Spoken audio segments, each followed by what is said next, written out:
And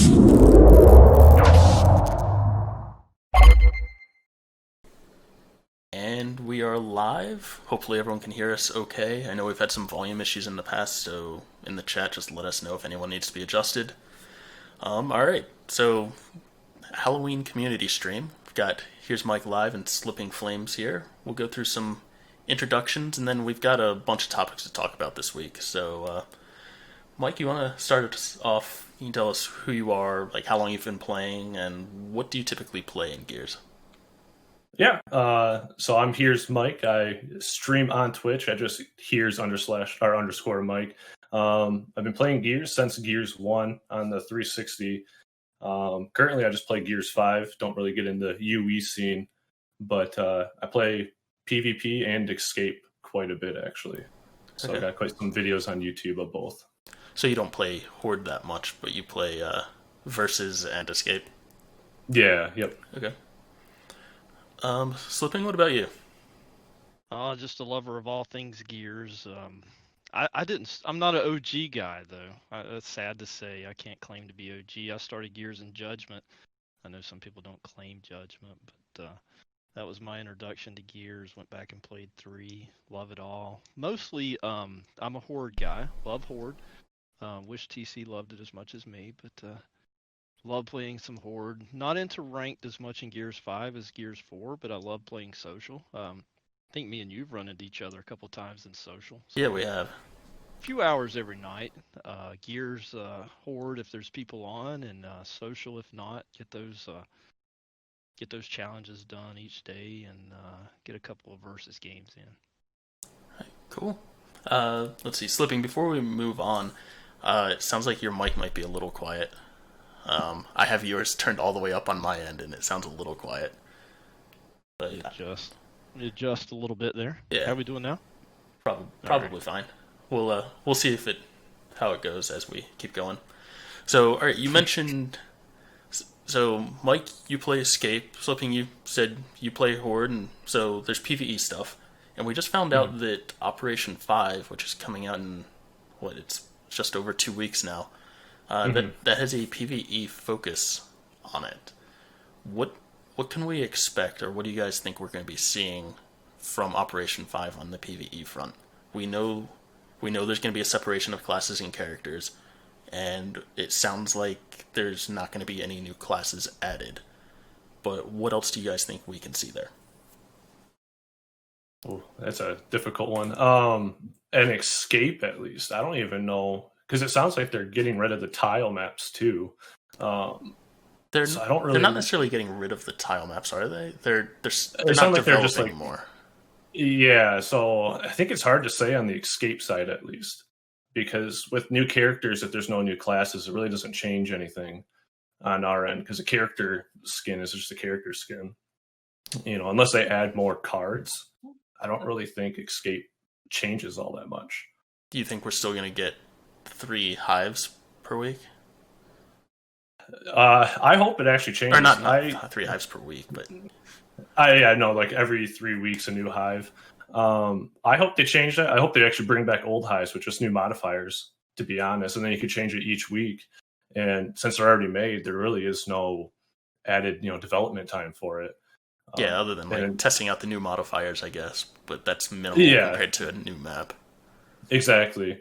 And I was hoping that if they do keep, I call it like the Halo Forge of Escape, with those maps, to even maybe make a community-driven map where we could all vote on a map and then it involves the community more into it as well. I think that would be really interesting.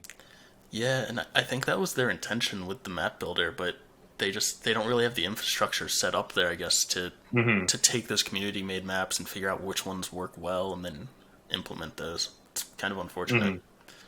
It is, because I played some pretty cool custom ones, and it'd be cool to have it in the weekly rotation, but yeah, but I think you made a good point of bringing in the old Escape hives, but with new modifiers. I think that'd be cool. Like, if we could keep getting some new hives, maybe one a month or one every 3 weeks, something like that, but then on the other weeks where we don't get something brand new, just cycle in those old ones with new modifiers. I think that would go over pretty well. Yeah, especially with bringing in all the characters now, you're not just using what was it, 5 or 6 essentially if you count the Halo characters, like we were at the beginning of the game. Yeah. Now we have all characters essentially. Yeah, that's interesting. What about just sticking with Escape for a little bit? What about Iron Man? Do you think that's going to be changed? I hope it is. At least the going back to main lobby, because that is the most annoying part.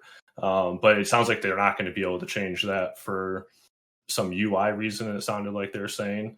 So if they could just make a whole new modifier for Iron Man-esque type thing, but I just find it more of an annoyance. It's kind of like, I don't know if you play Destiny with the Destiny Nightfalls. Yeah. Always going to orbit. That was just a pain in the ass. Oh, sorry. It's just a pain, you know. If they just take it out, it'll be fine. Yeah. I don't know what they're going to end up doing there. I know I personally played Escape a lot at launch with my friends. I haven't been playing it much recently, and I feel like a large part of why I stopped playing it is I wanted to play at that high level, like that master level, but I wasn't quite good enough, so I kept failing master, and kept getting booted out to the lobby, and then it takes 5 minutes to load back in, and it was just too much loading, and it wasn't fun. So I think that I think the inclusion of that Iron Man modifier was a large reason that I stopped playing Escape. And especially, I mean, like we were talking about before, you do have the OG Xbox, so your load times are 5 times longer than anyone with a new Xbox too. So I mean, yeah, I get that whole thing as well. It's frustrating, but so Eccentric, the point of Iron Man is that you can't restart, but if I could die and have it just restart me at the beginning of the hive, I would be completely fine with Iron Man. I just don't want to spend a minute or two loading back to the main menu. Like Mike just said, I have the OG vanilla Xbox, so my loading times are terrible. I have to load back to the main menu, then get taken by the Snatcher, load back into the map, escape from the pod. It takes, like, I'd say 4 minutes is not an exaggeration, and that's a lot when you're just trying to play and have fun. But also, as you said, it sounds like they aren't able to do something where it just starts you back at the beginning of the hive. They're just going to have to remove Iron Man and put in some new modifier. Yeah, I'm hoping if they do replace it, it's not just a more health, more lethal damage type ones, because I think those are also just very lazy modifiers, to be honest, having them on each every time. So I wish they would make something more creative. What that would be, I'm not 100% sure, but yeah, it would just be cool to see something more. And honestly, if Iron Man is still in there, I'll eventually get the Series X, and hopefully my load times will be a lot faster, and I can just play. So moving over, you're more of a Horde person, so moving over to that, what do you expect us to see for Horde? Yeah, man. I'll be honest, I was so excited for Op5 to come and the emphasis be on the PvE, and then to watch the live stream the other day with Dana, I was like, man, I was a little deflated, to be honest with you. Some of the things that you had mentioned in some of your streams that you were expecting, and now we find out they're not going to happen. No new heroes. That's a big deal. Yeah, that's a big deal going forward. No new classes. That's a really big deal for both Escape and Horde. Yeah, I mean, once you've got your characters max, I mean, we know where they're going to level 20. We've seen that already. A couple of skill cards coming out. I know Lonnie had a skill card for the Claw, maybe. I think there was another one that people saw. I can't recall what the other one was, but so I mean, maybe there'll be something to work for there. But they'd mentioned some Fabricator changes. Maybe they were going to change the Fabricator to where it couldn't block lanes anymore. That hasn't been brought back up, so I'm not sure whether that's something that's going to happen or not. Duplicates, I'm still a little confused on whether they're going to allow duplicates or just keep the current glitch that allows duplicates, or what, or how they're going to balance that. I mean, if they're going to have 3-4 of the same class in there, I don't know. I just feel like they kind of missed the ball on this one with what I've heard so far. Maybe there'll be an upside surprise, and they'll come across with a few things that'll bring people back to the game. Yeah. But, I've not really been shocked or pleased with what I've seen so far. Yeah. Sorry, just rearranging some cameras here, because it looks like we got Terry in now. There we go. We'll see if Terry's camera ends up loading. Terry, are you able to hear us okay? Yeah, I can hear you. Just give me one moment. I've got some Okay. family around, so I'm just being muted for a little bit. Give me a sec. All right. Yeah, so no new class is a big thing. The bringing in, we'll talk about the campaign stuff in a bit, but the bringing in modifiers for the campaign now, and a lot of them sound like fun arcadey type things that we've had in Gears 3. Right now they don't have any plan to have that in Horde or Escape, but I think that if they can figure out how to work that in, I think that would be a really big deal. Especially if they're able to work that in even at the beginning, if it's just for special events, because we definitely need those special events for Horde. And if they can have modifiers like big head mode or Gears 1 style artwork, all those things that they're looking at doing, that's a really easy way to change up Horde and give us those events that people want. Yeah, I think you're spot on there, man. They've been very, very slow with the Horde events in Gears 5. We had the Terminator event back in December, January. Then we get the Mad Men event again for October, and there was nothing in between. It's been a dry year for Horde players, is my experience, and a lot of the guys I used to see on when the social tab worked, they're just not playing every night anymore. Yeah. And that damn social tab. Yeah, that'll be fixed. Left trigger, right trigger. The random change. So random change, not in the notes, but it felt intuitive to Dana though. Yeah. So we've talked about PvP or PvE a little bit from an Op5 perspective. What about the rest of the game? What PvP? What do you think we'll be seeing from a PvP side? More maps. That's what we really need. That's what we need. More maps. Yeah, definitely. How many maps do you think we'll be getting? I reckon. Sorry for the noise in the background. 3 at launch, and then maybe some sprinkled out throughout the season. Because at the moment with the operations, you just have the one big push at the start, and then that's it.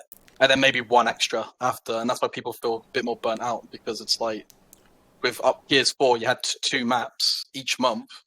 This Gears, we've had, I don't even know how many, barely any, nowhere near the same amount. So the fatigue playing checkout cuff 24/7 does start to settle in pretty fast.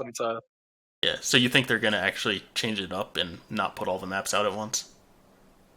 I feel like if you put all the maps out at once, it looks good, but then you come to the same issue of, let's say, near the end of Operation 5, we've had no new maps for 3-4 months. Yeah. And then the problem kind of starts to restart. If you're open and say, we have this many maps coming throughout the season, it's a communication thing at the end of the day. But if they're open about it and say, we've got this many maps coming in this amount of months, people will be more open. It's like, okay, we've got a nice 4 maps now, and we know we've got more to look forward to, and not have to wait 4 months to get another map drop. Yeah, especially if they're clear about, like, hey, some of these maps aren't done yet, so they're going to drop mid-season. That would be good, because if the maps are done now, people are going to say, stop drip feeding us, just give us the maps.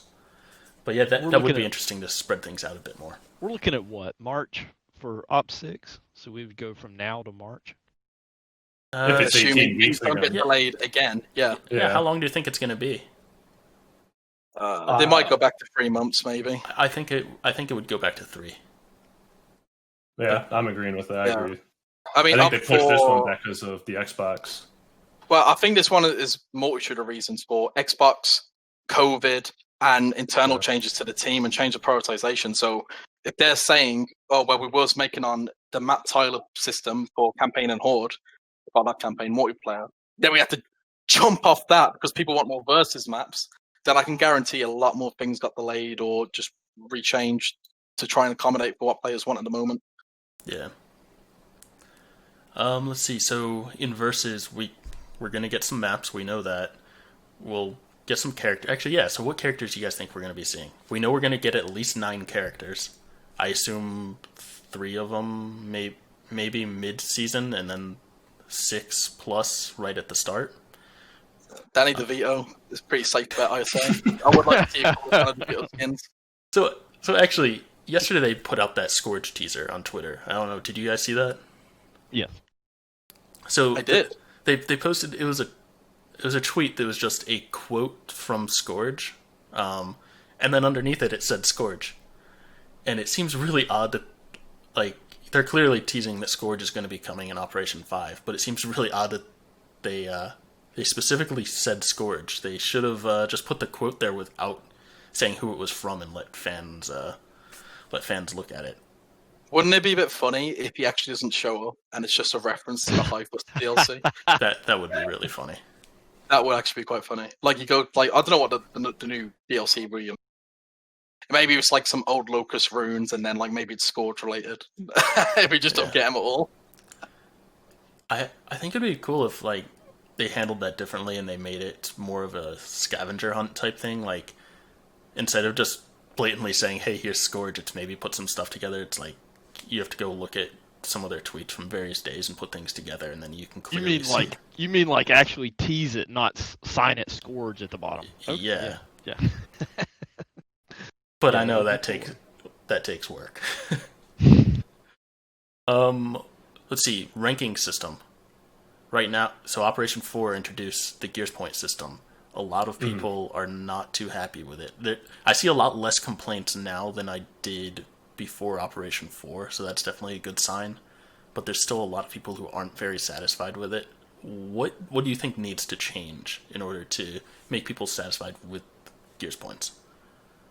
I honestly think it, because I really like the FFA rank points outline. I think playing free for all is very rewarding. I mean, I got masters in it this operation, and going from free for all to like gridiron or even team deathmatch, it just feels so like sluggish to rank up. So I think and I think they already kind of hinted this in one of the dev streams, that they're gonna rework it to maybe like how many rounds you won type thing, and each round win you get X amount of points. That would kind of even it out. I did like a breakdown of, I was having this rough night and I just did an hour breakdown, and I found like in gridiron and 2v2s, if you get 100 points per win, essentially at the end of the game, your Gears points will equal out to be like an FFA win almost. And that's if you get all 1,000 points as well. I really think that's the biggest point, because you play like a TDM, you end with 500 and get 1,500 bonus win. I mean, it's just so slow, because then you lose 1,500, 1,700 or whatever, for the buy-in fee.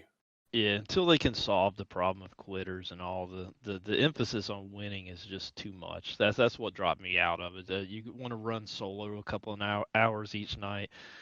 You lose a couple of matches, it's like, wow, I'm done. They've got to de-emphasize the winning. Winning has nothing to do with your skill in the game. I disagree a little bit, but yeah, I mean, I know it's okay. It's okay. I know a lot of people like that. A lot of people do like that, and as Chaps stated, the complaining has decreased. But for the guys that run solo, man, when you're running and you think you're having a good game, and then two of you guys quit and they're spinning and spawn and stuff, it's like, yeah, okay. Well, I mean, I understand what you mean, but it's not really. I mean, when it comes to solo queuing in any sort of ranked playlist in any game, you're always going to run into those issues. And let's be honest, the Gears population is not there to sustain solo queuing only or team queuing only. In terms of ranks. It has a lot more issues than I would say with stacks or solos. I mean, don't get me wrong, levers are a major issue, and that can affect your enjoyment of the game, because if it's really close 5v5 and as soon as one person leaves, that's it, game over. Right. Like that's why people say spinning in circles, because they're frustrated. I mean, I'm sure there's many mechanics they could introduce for levers. For example, maybe you get a couple of points depending on who's left on your team. Maybe, I don't know, you get 200 points back because you had a lever. It's not your fault. It's 200-point compensation. And maybe that goes for each lever. Might be abusable, but it's a start. Or maybe have it up stacks. It's a good way of starting it. In terms of against stacks, I mean, there's not much you can do. You stop stacks for looking for games. People can't play with their mates anymore. Right. Yeah. And at the end of the day, like, especially for me, I only like playing the game if I'm with friends. I'll never touch it solo because it's not as fun. You can't really have banter anymore against people because there's no pre-game lobbies like there used to be. There's no rolling lobbies. it's a bit stale solo, so that's why I don't play solo anyway. So- I'm not too bothered about the stacks. It's very boring. So Slipping, I think you said unless they fix the quitter problem, then having it rely on winning is an issue. What if they fix the quitter issue? Because they are... I don't know how well it's going to work, but they are working on some quitter mitigation type stuff, and that's supposed to be a big push for Operation 5. Yeah, that would be fantastic. I think it would make a major improvement. I mean, obviously there's guys that run in stacks and they enjoy that, and I don't have an issue with it.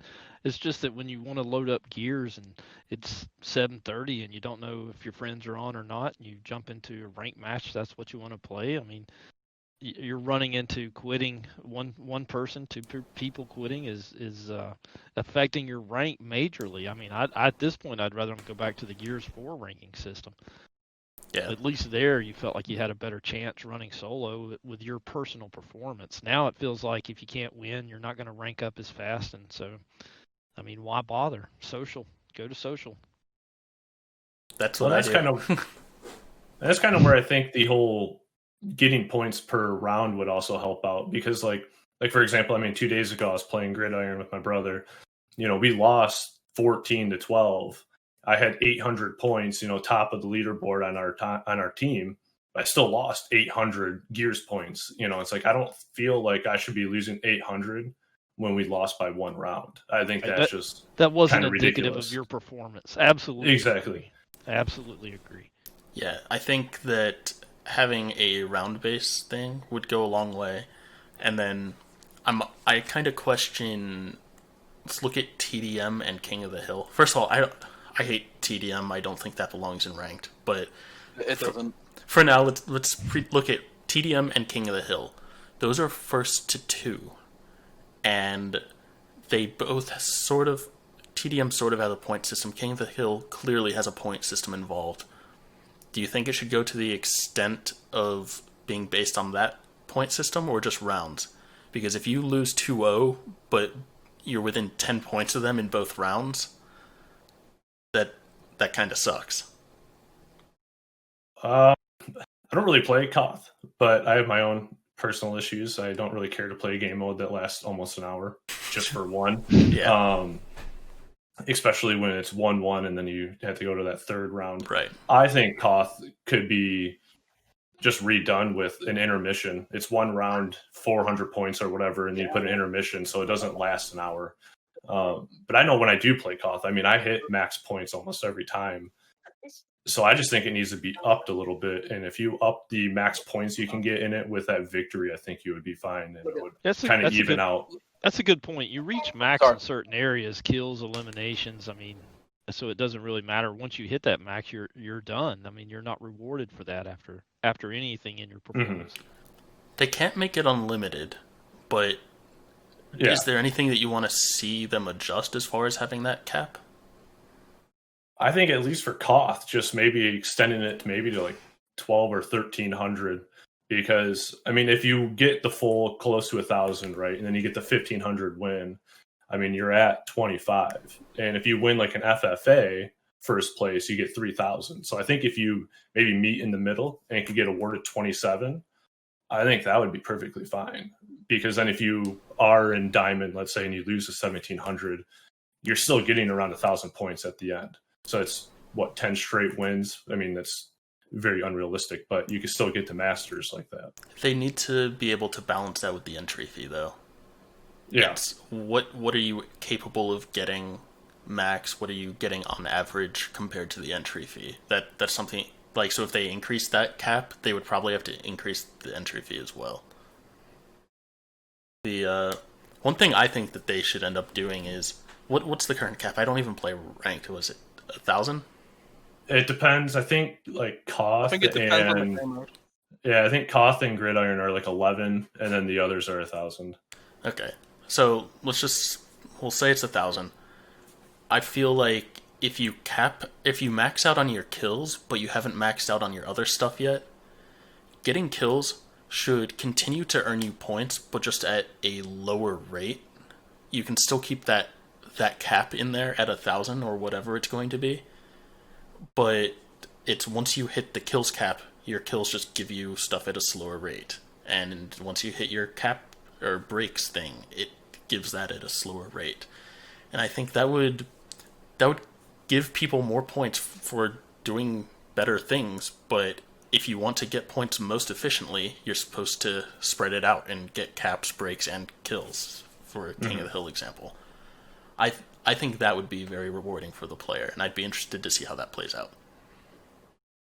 Yeah, definitely like to see that put into a trial anyway. Yeah. Mm-hmm.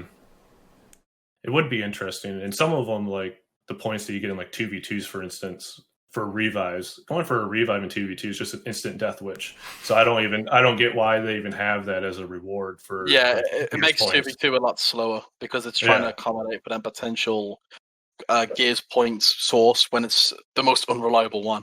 Like, I don't understand. Yeah. And, I mean, sort of on that same note for King of the Hill, if you have breaks as one of the things, or even having caps as it's almost encouraging you to let the other team cap it so that you can break if you want to get more points out of it. And it's something that can just make the game go longer. Right. I mean, if it comes to the point where you can farm breaks, I don't think it's a fair game anyway. Yeah.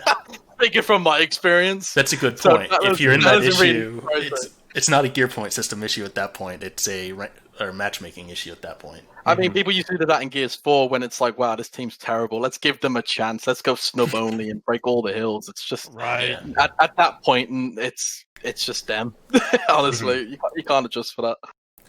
So moving on from ranked for a bit, we have the last main section of the game, or there's two main sections left. There's campaign and the Tour of Duty and store. Let's hit on the Tour of Duty real quick. What changes do you guys expect us to be seeing to the Tour of Duty? None. Yeah, I think what they did is actually really good. Adding the legend ranks to it afterwards. I mean, it's not hard to hit max rank in Tour of Duty. Yeah, it really isn't. What about, so the largest complaint I've seen, the two largest complaints I've seen are, one, the medals were too easy to complete.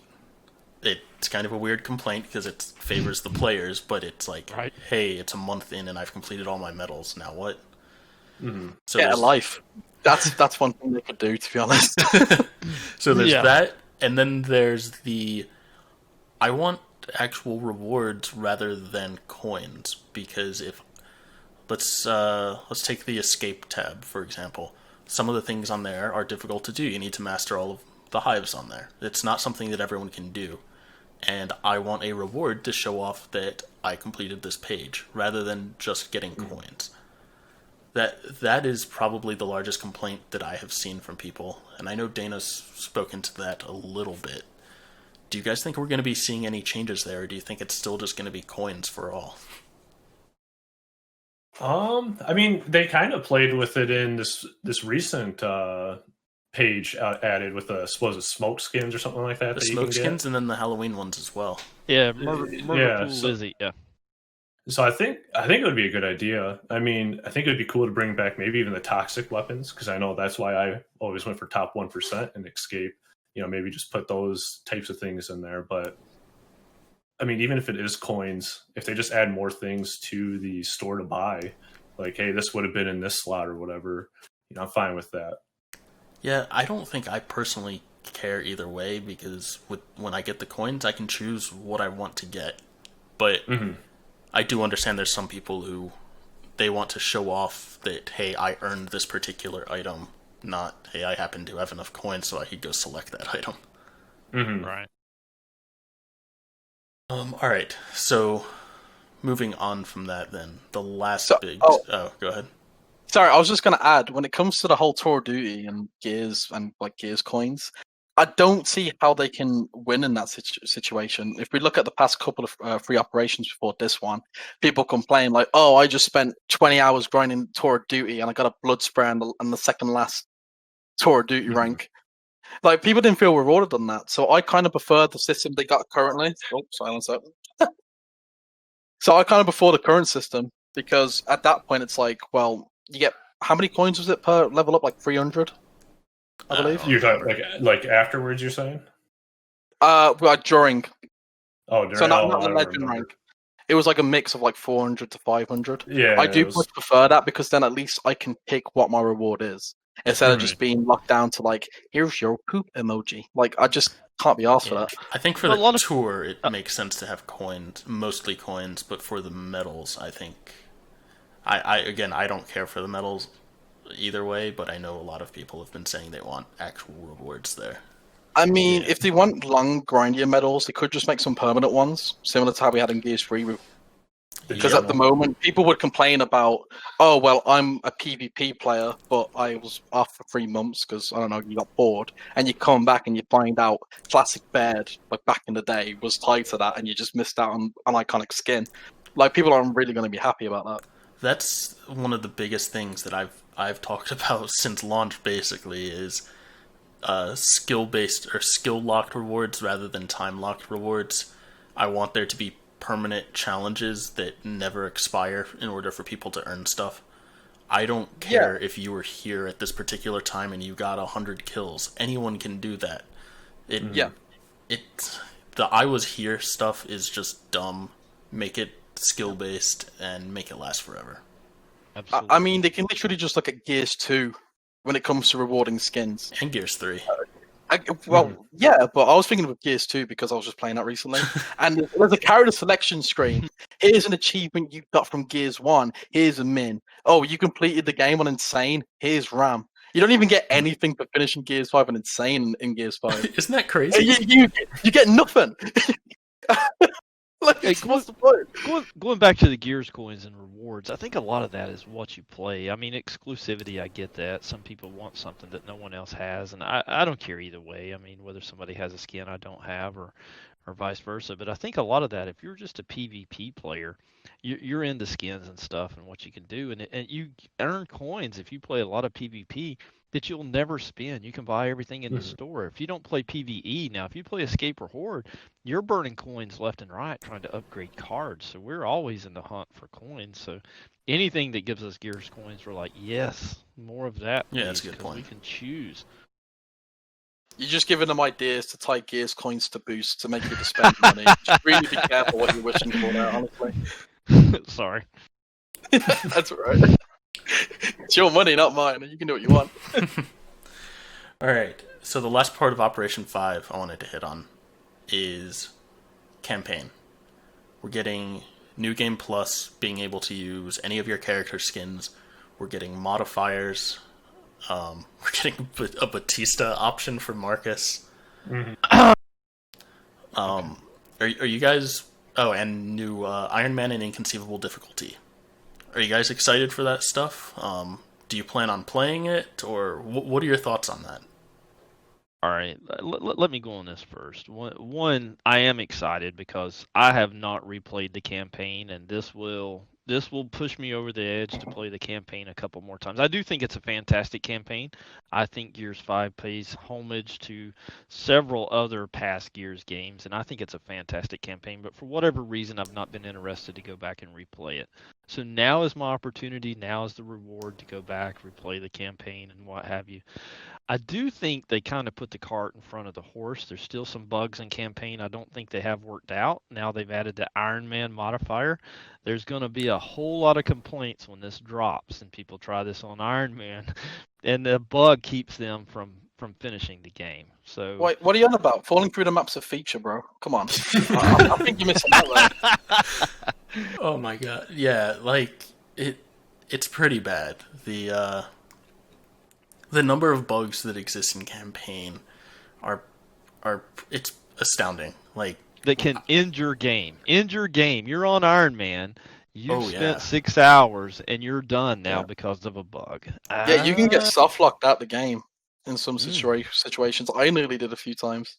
Like It's having bad. the bugs in campaign, like adding more stuff to campaign before you finish that is one thing. Adding Iron Man to campaign when the campaign is in the state that it is in is almost a slap to the face of the community.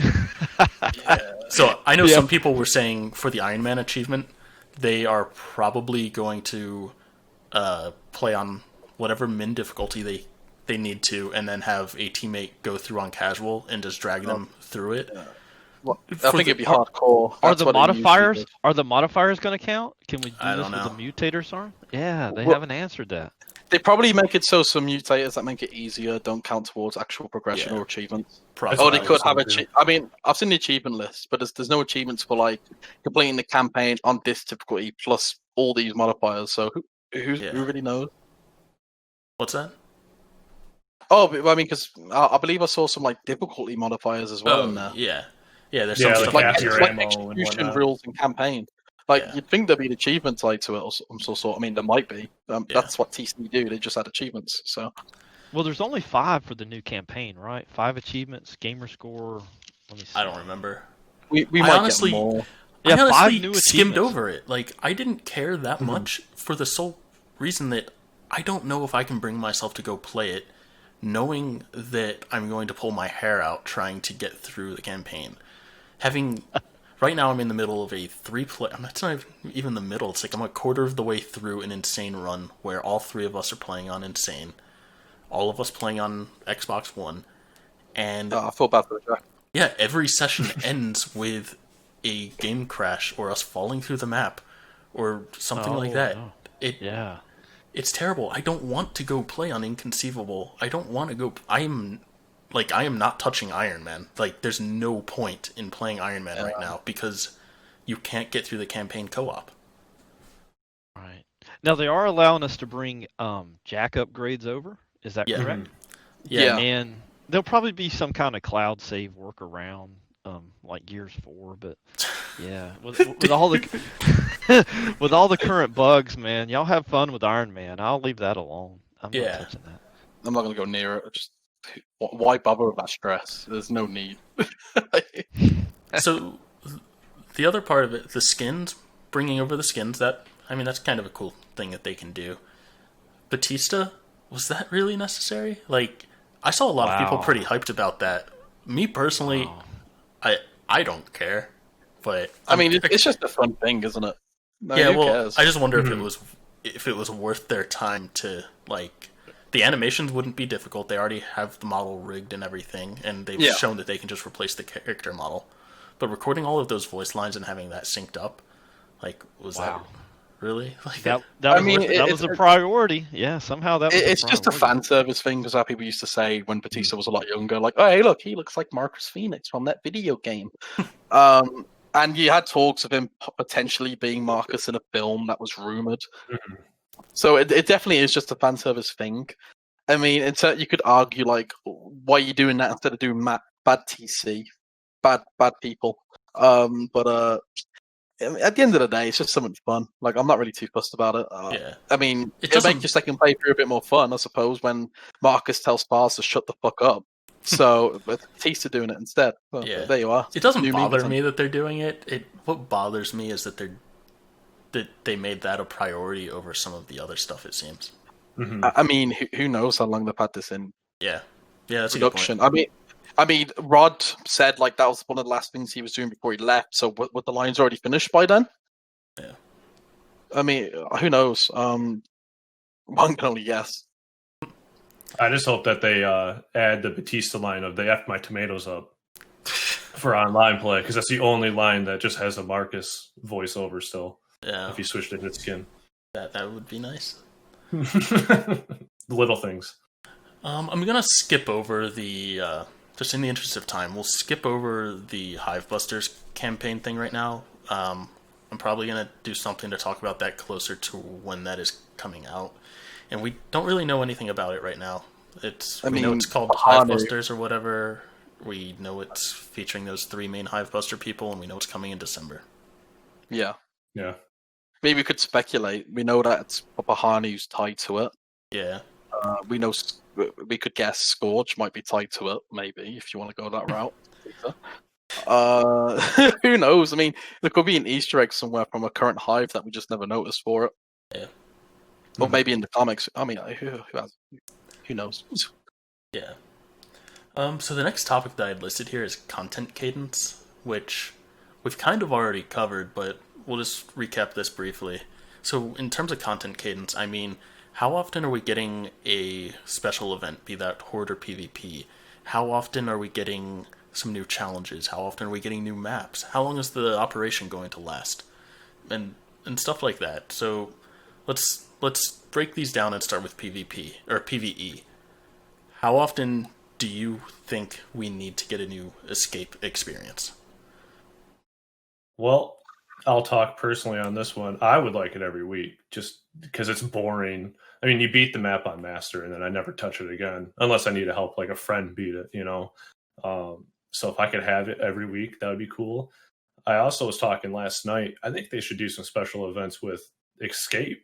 I think having like a special mode of you have every card equipped it would be pretty sweet, you know, and then they can like add in just like a crap ton of monsters on the map or something, you know, make it a lot harder that way.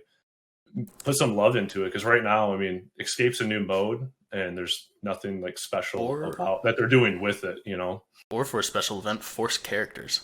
You need to play Or that, as like imagine needing to play as Del Bairden Cat or like the three engineer. Well, it's not going to be those characters anymore in Operation 5, but like you need to play as the three engineers or something like that. Yeah, I think something like that would be cool. I see, especially what we talked about earlier, where they can still introduce the new hives, but then reintroduce the old ones with different modifiers. I see no reason that they couldn't do an every week thing for Escape. I don't think they will, but I don't see a reason why they couldn't. Could always hope. And I think with the campaign modifiers with like just the different grain filters or whatever you want to call them, I think that would be cool to add to it. Because I know like with this map, the mist, having that mist effect throughout the whole map is interesting. And I think maybe putting like a Gears 1, you know, gray-black style to everything would even be cool just to engage you more into the actual map itself as well. Yeah. On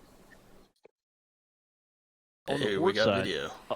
on the Horde side, Chaps, I know you mentioned the last time, or on your minimum expectations for Op5, you know, the Horde events, having Horde events that bring in some of the escape modifiers, anything to freshen it up, you know, bring people back. The gearheads that said, hey, man, I've maxed my characters, there's nothing else to do here. Bring something new, something fresh in. How hard is it to bring in a different modifier and have a special event once a month? Or I think your suggestion was, you know, you drop a map, a tile map, every other week, and every other week you drop a little modifier event in there, and in a month you have 2 special Horde events. I mean, I think that brings a lot of people back to the table to play Horde. Yeah, I don't really play Horde much myself, but seeing Horde people talking online, that's the biggest complaint is, where are the special events? I want a reason to play something different. And right now, there's not much out there that's giving people a reason to play anything other than, let's find the most efficient way to get cards. Exactly, man. Like you said, the guy said here's Mike said he once you've mastered a map, what's the incentive to play it again? I mean, what's the incentive to sit down for 2.5, 3 hours and play a Horde if it's not new and unique and fresh and something that excites people and says, hey, I've not done this, I've not experienced this. Yeah.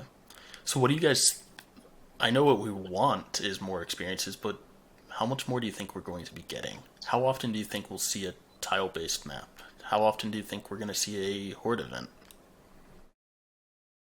Well, for the tile-based maps, I guess it all depends on how long the season's going to be. I think if it's going to be 18 weeks again, it'll be the same every 3. If it's going to be the 12 weeks, I think every 2 we'll probably see. If they add 6 in this one, I don't even know how many that they're. Or no, not just escape things, but like Horde, the Horde specific tile maps. Oh, even that I would have. I think Slip might know more. What did Dana say? 3 to 5? Was that what he said? 3 to 5. 3 to 5. Did he say a number of tile maps? Oh. They probably have some that it just maybe it was haven't total released maps, yet. like at least 5 with like 2 new and some of them being ports, obviously being recycled maps. We're getting at least 3 maps. That much is confirmed, and it sounds like we're getting. Do you mean versus maps, like in terms of recycled ones, or? Yeah, versus maps. It sounds like they've confirmed we're getting at least 3, and it sounds like less than 7. But I don't know. But I'm talking tile-based Horde maps. Do you think we're going to be getting any, and how many? I don't know, because didn't they say they're trying to get away from that whole thing too? like the whole tile items. They were working away from creating new tiles. They're not creating new tile sets, but that doesn't mean they can't create new maps.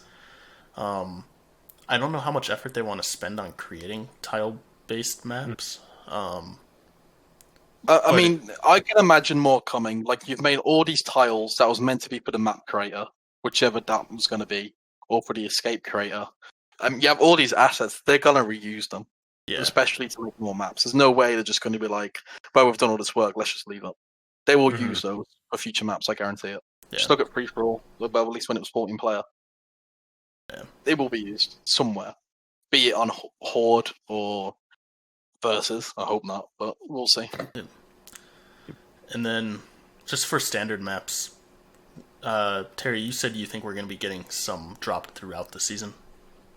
That's the best. That's the ideal way.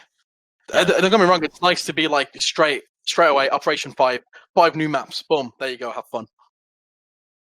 I mean, I can't see it happening because if you release everything at once, then there's nothing else to look forward to throughout the operation. I mean, people complain about drip feed, but it's not so much drip feed as to we just don't get nothing at all. Like, we don't get anything. Yeah. So, like, the very little we have gets stretched a lot. With Operation 5's content rich, it's not much of an issue if it's like, okay, here's 3 maps now with 1 remake, let's say. And then it's like, well, next month you're going to get another 2. Or, like, another 2 each month for the operation, or even 1 per month for the operation. So 3 now and then an extra per month. So you get, like, a total of 6 maps throughout the Operation 5. That might be the best scenario. I don't know that TC's ever done that. Have they ever forecasted you're going to get X number of maps in X number of weeks? Gears 4. Yeah, I mean, they did that in Gears 4. And they do that for characters now. It's like, hey, mid-operation, you're going to get 3 more characters. There's no reason that they can't say, hey, here's 3 maps at launch. A month later, you're going to get 2 more maps. Or something like that. As long as it's not reclaimed wind flare in the dark or hail, I mean, I'm all up for that. As long as it's not just cycle current ones, I mean, I'll be fine. Yeah. And then just to recap, how long do you think the operation's going to be? You think it's going to be back to the 3-month operation? Yeah. Okay. Alright, so the next topic that we have on here is... Terry, this is actually your topic. Gears on PC. So I know we missed you on that last stream talking about the Gears PC stuff. Sorry about that. it's all good. But yes, if you want to lead us through whatever conversation you want to have around Gears PC. Where can we start? Are we just going to stick with the modding topic, or just stuff that I could have added on last time? And just start with some stuff that you could add on last time, and then we'll see. Okay, we'll start off with crossplay.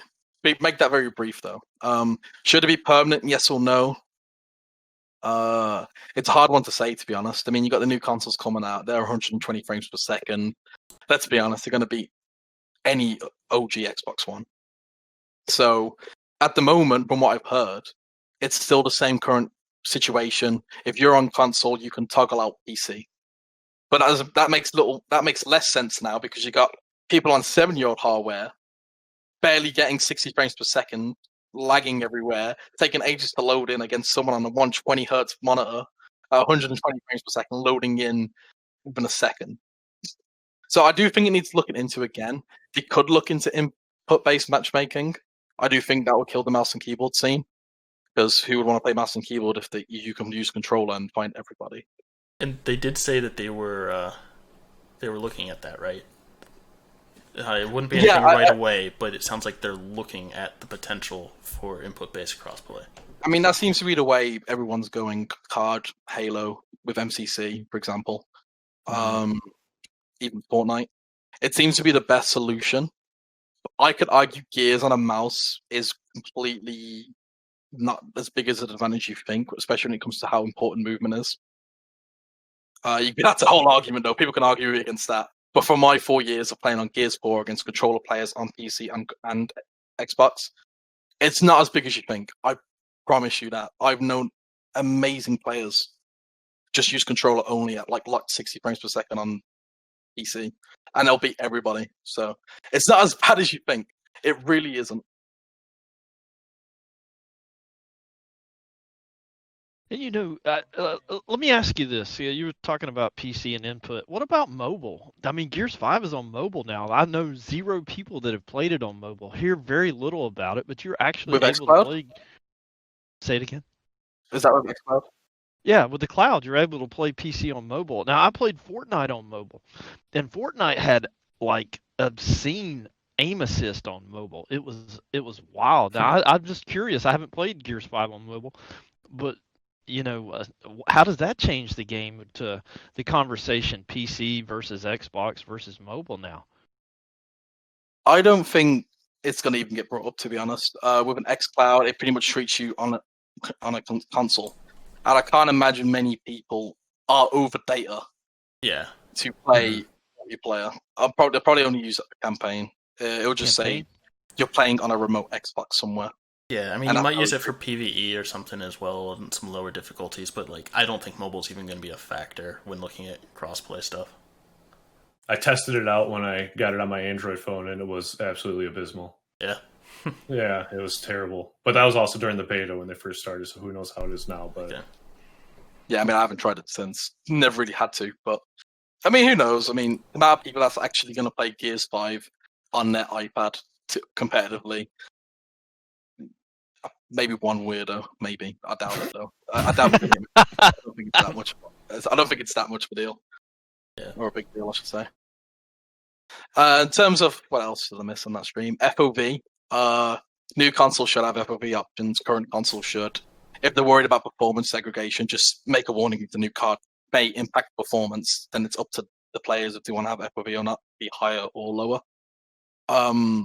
In terms of FOV being an advantage, I'd say it's an advantage being able to choose your FOV, not so much being able to max it out. Not many people max it out. I only play off default FOV because I can get motion sickness on low FOV. And that's quite a common thing. It's more of an accessibility feature, I'd argue. Because you never say Call of Duty pros play at 120 max all the time, or like any other first-person pros, because they don't, or even Rainbow Six Siege. It's not that big of a factor as you think. What else did I miss that day? Let's see. Also, while you're talking about that, I forgot to set up a screen so that I can share some of those map images that you sent. So I'm gonna work on setting up. Go ahead. I'm gonna work on setting up a screen for that while you think of that other topic. Just trying to remember what I missed because that stream was quite a few weeks ago. I know they said they were working on a tile-based map creator system. So real quick, I just failed miserably. I was working on that screen and I forgot to add audio to the next scene, so nobody could hear you. I am sorry about that, guys. All right, give me 1 sec. Okay, chat should be able to hear me now. I'm still sorry about that, guys. I completely messed that up. Okay, so everyone should be able to hear and see you now. Or not see you. Everyone should be able to hear you guys now and see what is on my screen. I am sorry about that. I was waiting for the audio to show up on the screen before I said anything. Alright, which part did I get cut out on? Because I can't remember. It was just the last part. I'd say let's just go straight into modding. Let's go straight into modding. Who cares about Gears PC? No one gives a fuck. Let's just move on. Okay, so Gears 1 on PC, the original Gears 1, started to make a little tiny resurgence a bit on the PC platform, mostly because people are fed up on Gears 5. And because of that, people got a little bit fed up playing the exact same maps again and again and again. Like, who wants to play Gridlock for the next couple of 100 hours that they have been for the past couple of years? So there used to be a very semi-active modding scene in the Gears 1 PC area. And we actually have an old modder return back into the Discord known as Bomber1990. And he actually made quite a few of the most popular mods that even content creators have shown, like Shadows. I believe it was called Hive, the Hive Pack. And what some of the people have started doing is they started recreating or fixing up some of the old maps that people used to create, as you can see on the screen right now. A lot of these are very creative. A lot of these are quite actually old, but it had a lot of issues in terms of flow or maybe just cover issues. But they're all up and running now. They're making a hell of a lot more. It kind of just shows the potential of what we could make now if given the Unreal editor with Gears 5. And this is all running Gears 1 PC, right? All running on the original Gears 1. And you can even see there's been quite a few Gears 2 ports, with Avalanche. There's no snow on Avalanche because the snow doesn't actually work properly on Gears 1. It's due to the material it uses. Yeah. But the layout's completely dead. It's using all Gears 2 assets. If you scroll down a bit more again, you should see security there again. Yeah, I forget where security was. It's down quite a bit. Near the bottom. Near the bottom. Yeah, there we go. There's security and this is Gears 2 security playing on Gears 1. Gears 2 security playing on Gears 1. Yeah, can't remember if the lasers work. I think they do. I haven't touched it in a while, to be honest.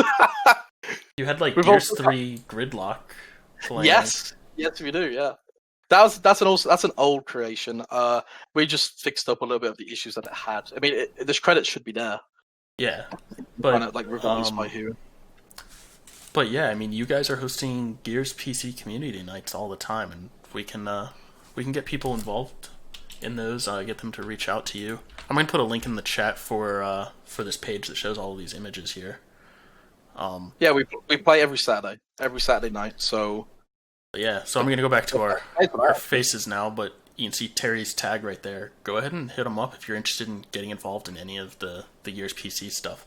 There's people doing a ton of mods like this and other really cool mods, and it's not exploits to give you an advantage in Gears 5. It's mods for the sake of it's good mods. So yeah, I've just posted a link to the Discord in the chat. I'll put a link to the Discord in the YouTube video description because it looks like that just got blocked by TwitchBot. I mean, the reason why I bring it up a lot as well is because there's so much missed opportunity here for custom content that TC just ignores. Yeah. Now, I understand once again they had the idea of using the map tile system to create maps or content for Gears 5, but looking at what we had for Escape, I can't imagine it being very. I can imagine it being very, very limited. Yeah, it would be very limited, and it would start to blend together, and it would be very repetitive as well. Not only could you not make very many things, but it would all look the same. So, yeah, I mean, for example, if you look at Halo Forge, I mean, Halo 3 Forge was incredible back in the day, and even still today, you could make some really good maps out of that by just going on. Was it Foundry? That original map pack? Yep. Yeah, you go on Foundry and just use. I mean, it all looks the same. It's just great, but you can recreate Gears 2 maps with that, and it was incredible.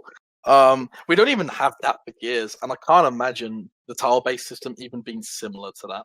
I could just imagine it being how it is with Escape now. You have one room, all the cover links are all set up. Everything that room's been tested, so you're not going to fall through the map or have collision issues.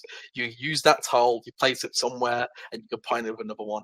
It's not really going to spark up much creativity. And if you play some of the custom escapes hives, it's kind of the same thing. There's not much creativity going on there, because how much can you make it creative when it's all the same? It just homogenizes very quickly.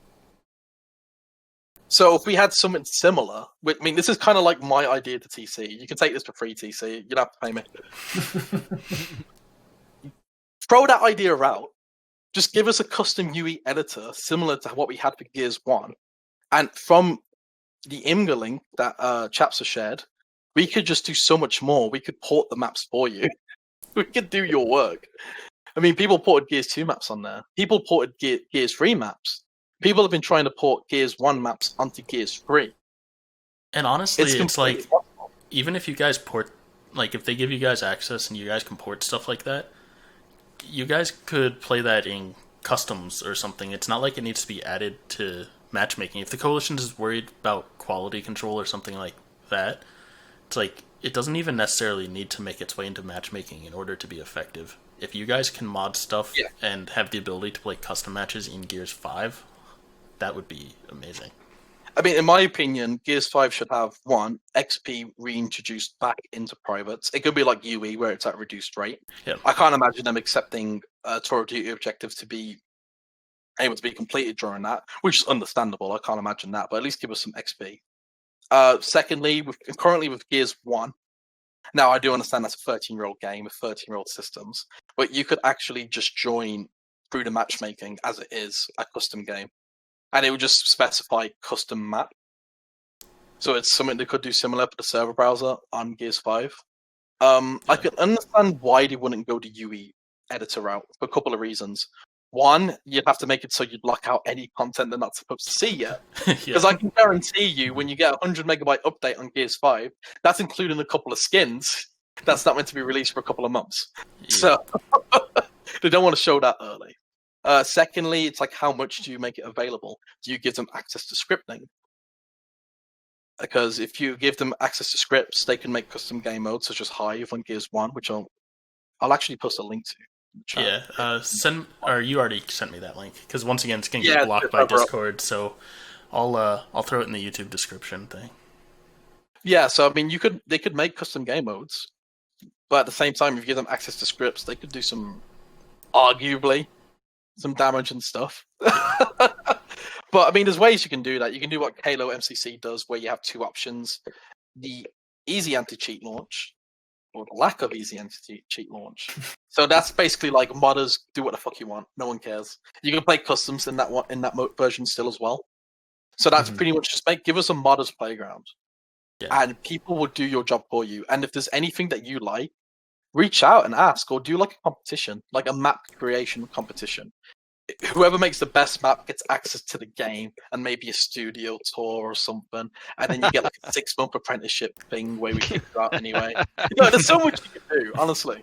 I think a map design contest would be really cool. Not necessarily with a guarantee that the map will make it into the game, although that would be cool if they took the winner's map and worked with them to get it into the game. But just a coalition-sponsored community map design contest where you could see the amazing work of the modding community, that would be really awesome.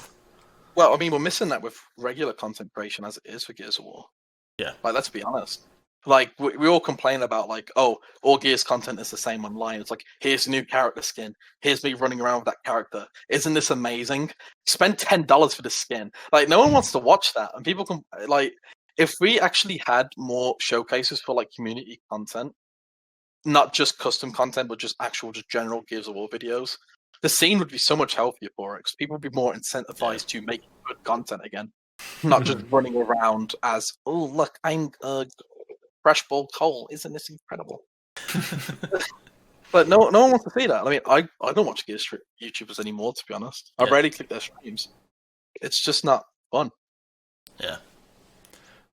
Let's see. So, was there anything else about Gears PC that you wanted to discuss? In terms of modding, I mean, you've got the League Gears 3 build that some people have had hands on. They've been doing some fun with that. In terms of just, some really cool videos and clips from that. Like, I mean, have you seen Yude's stuff? Yeah, I've seen some of the things from that. And I guess for the people in the chat, I think I've mentioned this before. It's a working build of Gears 3 on PC. That the Gears PC Discord has custom maps for custom tunings. There's a bunch of unreleased stuff. Well, like, no one expects any of this to be released or anything. They're literally just doing this out of pure creation and passion, which is what's missing. Yeah, like, just it's a build that no one can play, and yet people are making maps for it. Just because they can. Like, I've sent some links to you there, chat, if you want to try and get them on stream, just for what our users made. Yeah. I mean, I would like for you to show what users made. It's amazing. Let me do that real quick. I mean, I can explain the section of Monument if you want to show that first. Oh, you've shared the actual Discord link, not the link itself. I think this might still open up and be just fine. I will tell you, as a console guy, I looked at some of the stuff he'd posted, and it was pretty awesome, man. It was just absolutely fantastic. And you look at TC and their responses. No map builder in Horde, no map builder in Versus. It doesn't feel like we're going that direction, but dang, the community's got some creativity, no doubt about it. That's why we need the UE editor, and this is why I'll always say UE editor is needed. Forget any obscure custom created map tile builder, because it's never going to be the same. Yeah. Unless they have something similar to Halo Forge, like Halo 5, but that's a completely different kettle of fish, and I can't imagine that either. That's what I was saying. So the UE editor is not like a Forge one is then, huh? It is literally what they use for creating content in Gears of War. So in Gears 1, you had access to the UE editor, and that's basically what they used to make maps of Gears of War 1 back in the day. Slightly modified, so it's just maps. Saying that, I do think someone created a custom campaign match on that one time, where it's like kind of like locust driven, where you actually played as a Pharaoh Guard. I mean, that's another similar thing we could start doing if we had custom content like with UE editors. We could do that if we had scripting. I mean, it all started with Monument, which YouTube created. Like, we just did 1v1s on that old PC build because we were bored of Gears 5, and we were like, yo, I'll 1v1 you on Gears 3. It's like, yeah, go on then. And on that build, you only had access to Sandbar and Old Town. And I don't know about you, but Sandbar sucks for 1v1s. Yeah. And there's only so many times you can play Old Town. He was like, you know what, Terry, I'm going to make a new map. I was like, yeah, go on then. And then he spent about 3 weeks just learning the editor, speaking to the old Gears 1 modders, the other people that made custom maps in Gears 3. And he made that map. And I hope people can see it in the chat because it's amazing. Yeah, I sent the updated link. Yeah, like that was just reusing Gears free assets. That was assets that came from Old Town and Sandbar. Because that's all we had access to. And it looks like a completely new map. And it plays really well. He mostly made it for Horde, but it does work for multiplayer, especially for car. And then one of the other links as well, if I can post that. He even remade Pavilion from... Here, send that in Discord and I'll post it up real quick. It'll be above Monument. And I don't know about you, but Pavilion in nighttime looks incredible. Like, that's something you would love to see in an official game. Yeah. I know that Tyro Station dark map that was on the Imgur link looks pretty sick. Yeah. I mean, it looks cool, but I don't like Tyro Station. I don't think I'll ever play it. I mean, the train just ruins it, to be honest, but yeah, for some people like it. See, so slipping, Mike, are there any topics you guys wanted to bring up? We've gone through all the topics I had listed, other than the last one I had listed was ranking system, but we kind of already talked about that for a while in the Operation 5 stuff. So I don't know if there's any other topics you guys want to talk about today. I mean, I got a few things. I don't really know how far they'll take us, but for one, at least, is sort of like just in the ranked game mode for instance, like Gridiron. I think it'd be cool to have maybe more of a community-driven. I know we're always talking about this community-driven stuff that we're not given, but like weapon loadout. Like yesterday, we're playing Reclaimed, and snipers on top and flame grenades are on bottom. It just seems kind of uneven, you know? Or even having a boom shot with 2 shots for a single life game mode just is very overpowered, I think. I think everything just needs to be reworked for it. So I think having more of like a poll that the community can engage in and give ideas of these game modes for them to develop better, in a sense, I think would be really, so really nice. They are looking at weapon swaps for Gridiron and stuff, right? Mm-hmm. That's what they said. Oh, sorry. Yeah. I mean, I was just going to say, wouldn't it be better if we just used the escalation systems to place the weapons that we want? See, and at least with this one, when they first released it, and you pick a weapon and put it down, there is so much stuff on your screen with 20 seconds of figuring out, having the voting system on it. It was way too much to go through in such a short amount of time. And then if a person... 5 or Gears 4? Gears 5. I think Gears 5, yeah. Oh, I mean, Gears 5 system, that system was terrible. Anyway, we're not going to talk about that. Yeah, it was a terrible update, I thought. I just meant more the typical one that we had in Gears 4, where it was literally, there's your overhead map. You have the... You pick where and you just select. That was so much more easier. Yeah. Like, I think it would be interesting. I don't know how well it would work in a Gridiron type match, though. Yeah, it would have to be something that we'd have to beta or something playlisted out. And just I think I'd prefer Gridiron just having the correct weapons on map, like and not a changing every round thing. I don't know. Now, I'm gonna disagree on this. I think one of the things where Gears gets very stale is it's the same weapons every time in every location. I think they would benefit from changing the weapon spawns. I mean, you look at what they're doing for versus. The only thing I see they're doing for versus in this op is they're implementing the changes. Let's see where from the playlist. What are they doing? Nasher damage and cover, faster weapon respawns, flashbang increase, and health regen. I, man, if they would place these heavy weapons or power weapons in different places and just mix it up, I think the maps would play a little more differently. I think, and instead of placing the same weapons, the same places every single time, surprise me, so that you end up with different battles and different strategies depending on what weapons are spawning. So right now, every map has 2 weapon sets on it. It's got like first half and second half. We're in King of the Hill, it's first round, second round, that type of thing. What if instead they had like 4 or 5 weapon placement sets for a map, and instead of it just being round 1, round 2, it was, okay, let's pick a random one out of these predefined sets. So it just adds more variety. Man. I think it adds variety to the game. I think not knowing what's going, or even if you hit Tac-Com and know what's coming, if it's something that is different, something unique, okay, now the boom's there instead of the snipe. Okay, that changes the game. That makes the strategies different. That makes how the game plays out different each time. I think that's valuable. Yeah, that's one of the main reasons why escalation on Gears 4 was as fun as it was. But in terms of getting rid of like how the system typically is, which is more traditional, I do disagree on that. I mean, it all depends on the game mode, of course, but I do think Gridiron would benefit more with an Escalation 1 system than an Escalation 2 system, or how it is now, because it doesn't even use the current weapons that are there. I mean, if you look at Canals, you got 2 snipers and an M-bar.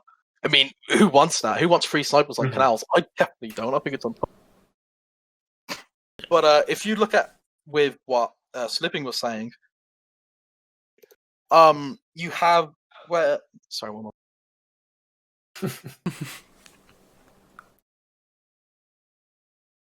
All right. Did we lose him? I don't know. I was going to wait for him to finish the thought. Yeah, but... he can come. Sorry about that. Oh, there we go. But if you look at more like an Escalation 1.0 system, it definitely adds more strats in. This is why I like Escalation and Gears 4 so much, because in the Gears PC Discord, that's all we played. It was before the days of crossplay.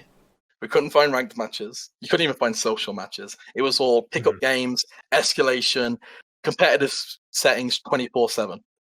And the reason why Escalation 1.0 is so good, because you have to evolve your strat every single time depending on the map and what weapons have been placed, similar to what Slipping's asking for. So in my opinion, don't have anything pre-made. Just give the players choice, but just make sure it's Escalation 1.0 choice, because Escalation 2.0 overcomplicates things to the point where it's not fun anymore.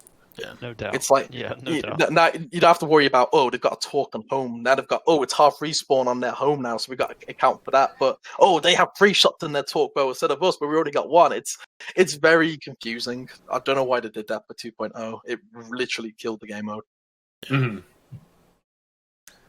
I think it would be interesting to at least try it out in beta. And I know that's what they're saying. They have things in the plans, that they're going to have us test. But I think even if for Gridiron specifically, yeah.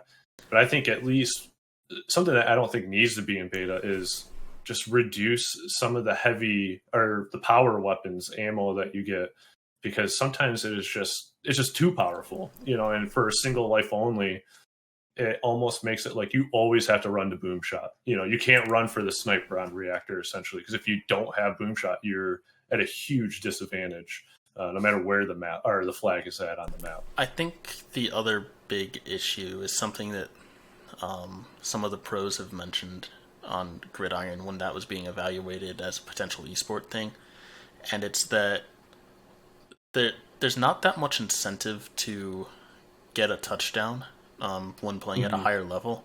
A lot of the times it's get the flag and defend the flag and get that 1 point for the round. So I think, maybe something could be done with weapons, but probably the biggest thing that could be done is something to make touchdowns more incentivized. More incentivized. Yeah. Or another thing is making them easier. One of the things that was pointed out to me is what about making it so that if you step into the end zone as a defending team, it stops the countdown timer? Because right now, if I have the flag and I step into the end zone on one side, there's no way for you to get to the other side and kill me in time. Mm-hmm. Like, 100% agree with unless that. you have a power weapon or something. Exactly. I think that would be make it like a Koth item. It just breaks the hill, or ties it, or keeps it at whatever. Yeah, 1 I think second pausing it, tying would be great. Mm-hmm. I mean, you could argue as well that current esports teams just don't have very sufficient strats on Gridiron yet. Like, if you look at similar game modes in similar other games, they have like home-based players, and then like players that actually pay for the flag. And then when it comes to like the 1v1 scenario, I mean, the issue with Gears of War is that like the movement system doesn't really go well for chasing people. But that's kind of the issue. I mean, like if it's 1v1 and they have the flag and you have to chase them, well, that's kind of like GG because of the cover system and the movement system. There's potentially not going to get them down before they reach the your home hill.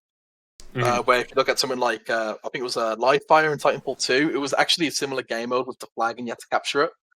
With the movement on Titanfall, you could catch up very easily. So that game mode flowed way better on that. So, I mean, if Gridiron was meant to be like an execution replacement as an objective, I don't think it works that well. I think execution in and of itself could work on its own if you just made someone play for the objective near the end.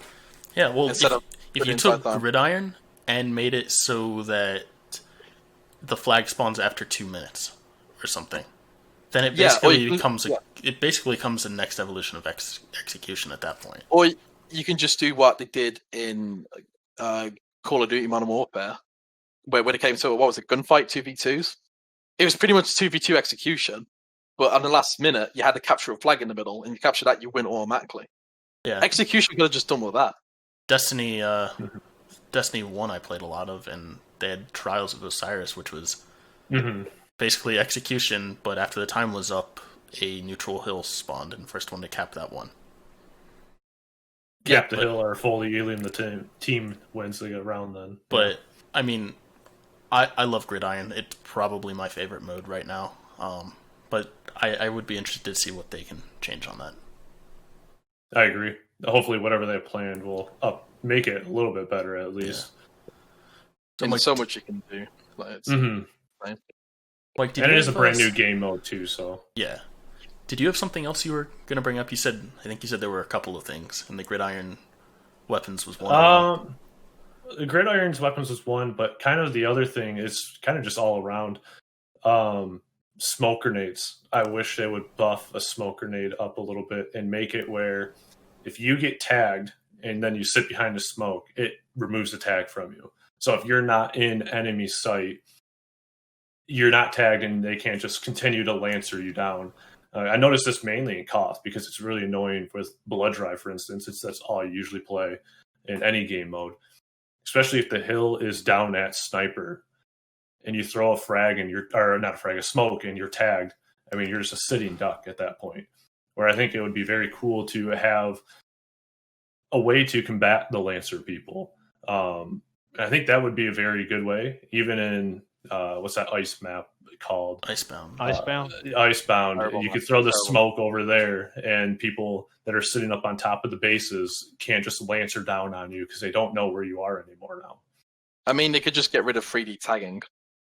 I mean, there's no reason for it to be in the game. It's if you want to be a competitive game, this makes no reason as to why 3D tagging should be there. By 3D tagging, you mean it tracks them, or? Well, that's what it does right now. So if I'm playing, even if it's like quick play casually, if I tag you because I see you running across and you throw a smoke, I could just track you anyway. If I turn on my Tac-Com, I can see your outline perfectly through the wall. Like it's not very a smart idea for a competitive game. Yeah, and I know some people had talked about like, hey, if you mark someone, just put a mark where the person was when you marked them, and don't have the mark keep following them. So replace it for like a ping system similar to Apex? Yeah. And I think the Coalition said that they had discussed that like early on in Gears UE or Gears 4, but it was a legacy thing that's the way it was in Gears 3, and they wanted to keep that. They might be open to changing it now, but I mean, at least they changed a lot of other things, so yeah, that's one thing to change. Another thing, so we were just talking about Gridiron, and then we talked about smokes and marking and stuff. One thing I really liked in Gridiron was when you had the flag, if you were marked, you had that little symbol to tell you that you were marked. Mm-hmm. I would love to see that in other modes. That'd be interesting. Something in other modes to tell you, like the little eye over your head to say, like, hey, you're marked right now, just be cautious of that. Mm-hmm. The only issue with that is, if you do get marked, and you know you're marked, you're gonna play very passive then, and it's just gonna slow the game down. Yeah. So I don't agree on that system. Okay. In my opinion, you should just remove it. Just remove 3D tagging, 3D marking. It didn't work in Battlefield. It doesn't work in Gears of War, especially. It's too game breaking. Well, it would be interesting if they do take it off. Then they can add sort of like how an Apex did, where you can tag a spot and just warn your teammates if you don't have VoIP on it all to look at that area that I'm going to be rushing. You look there, I'll go this way type thing. Yeah, no, definitely 100%. A ping system I ain't got an issue for. I mean, a ping system might do better than what we've got now. Because if, let's say, you want to mark the weapon on the floor to let people know there's a torque bow there I don't want to pick up, it's a bit... You have to, like, aim specifically at it, and it sometimes doesn't always work. But if you have a ping system, you'd be like, yo, weapon here, ping, enemy there, ping. But not tracking them, that's the issue. I question how receptive the community would be to a ping system. Who cares what the community wants? They want faster switch speeds. I really don't give a fuck. I don't listen to them. Honestly. The community doesn't know what it wants, and it's pretty evident, especially with the Gears 5 launch, saying, don't change the Nasher. The Nasher's consistent. It's consistent because it's a nuke, mate. That doesn't necessarily mean it's a good Nasher. Honestly, like, who cares what the community wants? It's pretty obvious they don't know what they want. Yeah. In Gears 5, when you Tac-Com, you still see enemy frags, don't you? Oh, yeah. I prefer that. You do prefer that? I do, because it helps the game flow right now. It makes the grenades less useful, but if you remember Gears 2, it was like every corner you went around, it's like you had to be really cautious of, oh crap, do I have to back roll? Is there a grenade here? By letting you see that, it allows you to quickly just check, like, okay, I'm not seeing any grenades. Let me stop thinking about it and continue. That's a good point. I hadn't thought of it that way. Yeah, I feel that it allows for a faster game. I mean, if you're worried about grenade spam, you could just increase the respawn rate on grenades. And they are increasing those. I think they... Sorry. Yeah. Well, I mean, like, decrease the respawn time, make it longer. I was going to say they're increasing it. They're going to... I know, and they shouldn't. 90 and 60. Well, that's what the content creators wanted. They wanted the power weapons to respawn faster, so that's what we're getting. Like, I mean, I'm not going to mention what I said before, but yeah, like, they don't know what they want.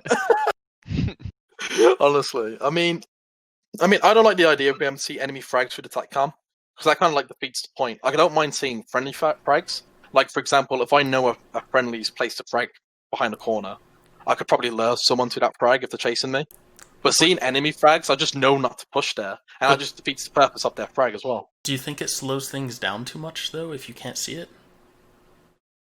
I mean, to be honest, it depends on the game mode, and usually with a planted frag, you usually have enough time to avoid it, especially if it's behind the corner. So I don't think it's a non-issue. I mean, you shouldn't be able to see whatever the enemy places through a Tac-Com regardless. I think it's just a little bit game-breaking, and it's not very competitively viable. It'd be interesting if they made it where if you saw the grenade and tagged it, then you can see it through Tac-Com through your whole team. I mean, if they introduce a ping system, you can say, "Oh, I just saw him place a frag there." Mm-hmm. I mean, there's so many ways you can do it, but as of right now, being able to see enemies who are tagged with Tac-Com through walls and then seeing their frags as well, they shouldn't have a place in the competitive game. Yeah. All right. Any other topics you guys want to bring up? Anyone? Oh, let's talk about scrapping duplicates. Is it not overdue? Have they confirmed this? Can I get my scrap back so I can do something with my coins, please? They might do something with Gears coins, maybe. Yeah. I can imagine it would have been tied to the original scrap system that they had for like Gears packs and such. I can't imagine. I thought they were planning on doing something in Operation 4. I mean, they didn't. They said they've had a lot of things. Yeah. Yeah, most of the PvE stuff just like, nah, it didn't work. Sorry, coming next Yeah. operation. If it's not here in Operation 5, I know a lot of people will be pretty disappointed. What do you think they should do? Oh, For dupes? man. Yeah. If you've maxed out a card level and you get a duplicate card, give you Gears coins. That's it, job done. But, so, how many... What kind of conversion? Yeah, what kind of Yeah. conversion rate? It conversions it straight away. So if you get, I don't know, a gold card, you get, I don't know, you don't get them too often anyway, 100 coins maybe? What was the conversion rate in Gears 4? What was the conversion rate in Gears 4? 1 to 6? Abysmal. You don't want to know. Abysmal, you're right. Yeah, but what was it, like 1 to 6? No, I think it was 1 to 4. 1 to 4? I think you got 25% of the card's value. Alright. Yeah. I'll take it. Give me something. Okay, so no, I wasn't sure if you thought 25% was a fair value or not. No, I think it's jipping me, but I mean, just sitting there with 20 duplicates right now is jipping me. I mean, to be fair, if it's like 25% and you play like Horde or Escape a lot, that'll probably add up very quickly. The other thing that it allows you to do is, if I don't want to play Cat, for example. Let's say I don't want to play Cat, but I love playing as Lonnie. I could play as Lonnie 4 times as much as Cat and just get all of these duplicates up and scrap them and then just buy all of Cat's cards. Like, I think you can max someone out by not playing it. Yeah. I've been doing that already with the current system.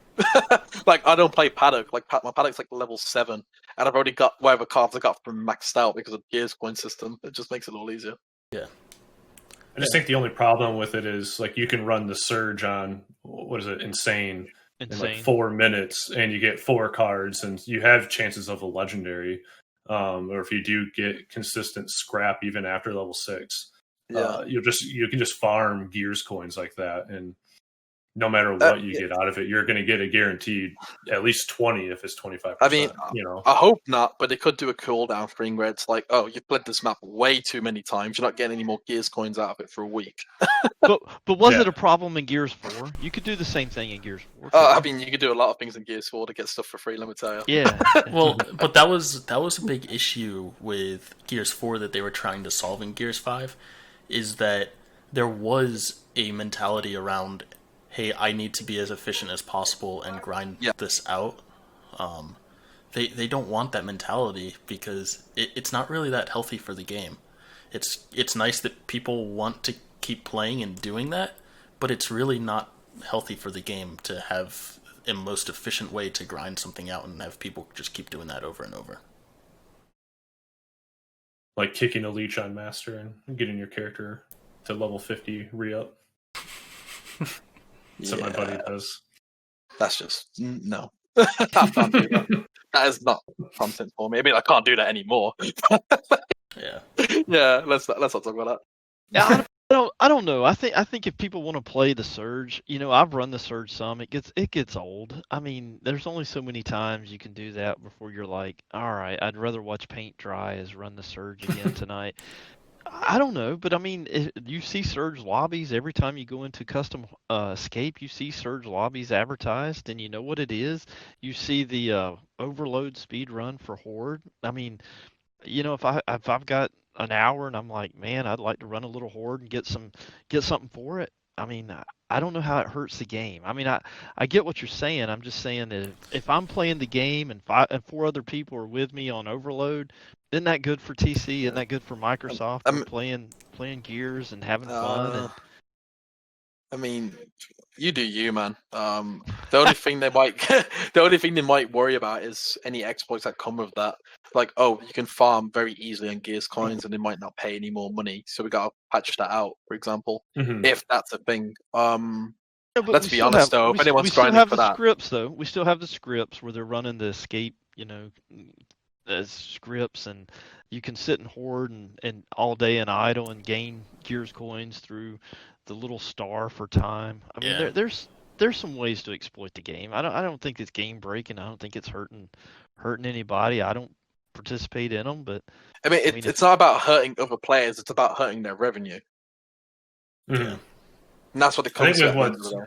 I think what's going on right now, whatever is in the game is fine. But I think if like you give the player where you can go get 3,000 Gears coins in an hour, every hour of the day, whenever you want, I think that's where the problem's going to exist. Okay. Yeah. I mean, I can tell you plenty of exploits that people used in Gears 4 that were never caught, and they had all their stuff for free. And I'm just saying, if that was widespread, TC would have done something about it. So that they will do something about exploits. Scoreboard manipulation and escape the cog tag duplication glitch. Is that something in Op5 they're going to knock out? Reset the scoreboards? I didn't even know that was a thing, to be honest. Yeah, I didn't know either. I know it's a thing. I don't know how to do it. I know there's also a thing of like you can get a meat shield and headshot it, and then you get more points for it at the end of the round. Yeah. Yeah. Really? Yeah. Who finds this shit out? What are people doing? But at the end of the day, I mean, you get that for once every 3 weeks now, and that's only 1,000 Gears coins. It's like nothing essentially for the 3-week period. So I don't think that's really going to matter. Yeah, they did change the rewards for sure. No exclusive skins, nothing like that. Yeah, if it was every week, and then because when it was first out, I was like, man, I'm gonna get 25,000 Gears coins a week just from getting top 1%, and I was sad to see that's every 3 now. But yeah, I don't think it's gonna matter with those glitches unless you are chasing leaderboards. Yeah. I mean, we'll see what happens. I mean, I do think TC kind of put themselves in a little corner when it comes to escape in terms of game integrity and content. So, I mean, who knows what's going to happen with that game mode? I like the game mode, but it's definitely made a mess for TC. I can guarantee that in multiple parts of the game. It would be nice if they just give it love. I mean, if we had the UE editor, we can do way more advanced hives than what we can currently do right now. That'd be cool. Yeah.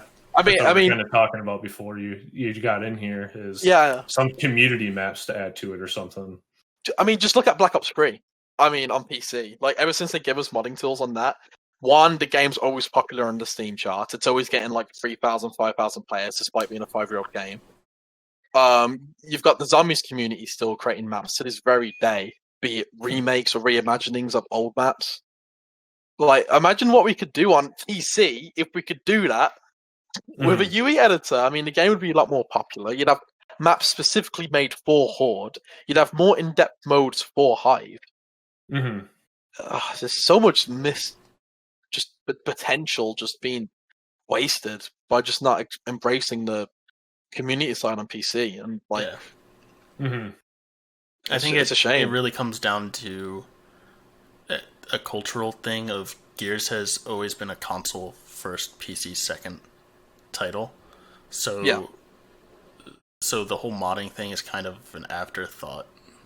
I mean, it's easy to say that, but as I said, Gears 1, when that released, we had the modding tools straight out of the gate. Well, that was Gears 1 PC, right?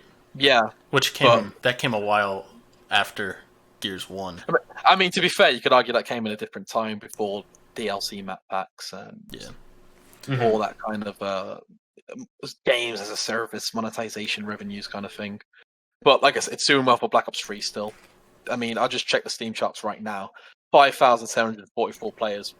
And it's been gaining players again recently due to the sale. Look at Gears 5 on the other hand on Steam. If I do that right now quickly, 364, and that's a new game. So I think gauging Gears 5 on Steam is unfair though, because I think a lot more people use the Game Pass to play it on PC. I mean, yeah, I used to say that, but at the same time, it's like Steam is still going to be the most popular place to play a PC game. But so look, if your Steam numbers are struggling. But in Gears 5, did Gears lose its identity, man? We're going to get pink unicorn screen effects. We have these emotes. Have we lost our identity? And we don't know who we are? That's actually... I'm planning on reaching out to a few people to have a stream like this one, where we kind of talk about how Gears has changed over the years. It's really gone from that dark gritty game with that gore that was next level, and it was like the standard for gore in a game to whatever this is we have now. Color blast characters. Which, don't get me wrong, I mean, this game's fun, but there's a lot of aspects, the colors, the gore, the music, it's art direction. It tries to be everything and ends up being nothing specific. It's the change in art direction, I'm telling you. I mean, if you look at Gears 1 and Gears 2, very gothic, very dark, very Warhammer-esque. Go to Gears 3, it's more like summer gothic, but it still kind of works. It's very light, but it still works because it's still depressing. But you could argue like, oh, it's the end of the war, the Lambert came in, it's very colourful now. But it still worked. When you jump to Gears 4, the vibrancy just went up completely, and the art direction changed. Like, if you compare UE to 4, why they didn't follow UE in terms of art direction, I have no idea. Gears 4 architecture and art design and character models look like it's part of a different game. It doesn't look like it's part of the Gears universe. It doesn't match at all. Like, if you compared like Gears 1 bed to like Dell, it doesn't look the same at all. It looks like just a completely different franchise. Yeah, that's a good point, actually. I haven't really thought about that, but the characters do look very different. Oh, 100%. I mean, it could just be a change because, you know, Gears of War used to be memed as that macho shooter with every man's built like a tank with like massive hands where they probably got like radiation issues in Sarah or something. Like, and it was always memed for being dark and brown and grey, but that's what Gears was. And now you see people comparing it to trying to do things like Fortnite, trying to follow Apex, trying to become mainstream when it was never intended to be a mainstream. It's a mature 18+ game. It's I mean, it was mainstream, but they've just misused it, and by trying to appease everybody that's not fans and also fans, they're not pleasing anybody. And that's the issue with Gears 5. It tried to make everybody happy, tried to make the noobs happy, tried to make the pros happy, tried to make the Horde people happy. But when you're trying to put your hands in so many baskets to appease everyone, everyone's going to be like, but you're not doing enough on my end because you're focusing too much on theirs. Yeah. And then you just get a game like Gears 5 where it's designed by committee and not by a game that's actually just out of pure passion. Oh, we need a new system. We need a Tour of Duty system. Let's build a game around that. Do you know what I mean? It's just, I think it's a shame, really, to be honest. So is Op5 it, in y'all's opinion? Is this the big drop, and then after this we get drep fed some content, and then they move on to Gear 6? Look, they've said in the dev stream that the Nasher they think's in a good place. They're putting the dev playlist changes into the whole game. I think Op5 will be